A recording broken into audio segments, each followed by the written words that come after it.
வர்ஷா குடிக்க கொஞ்சம் ரசம் கொண்டு வாமா.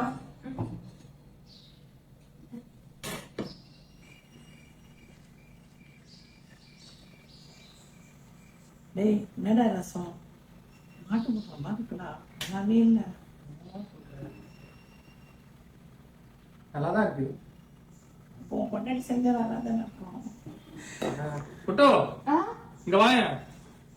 என்னடி ரசம் இது? மாட்டு மூத்துற மாதிரி இருக்கு. வேற ரசம் கொண்டு வா.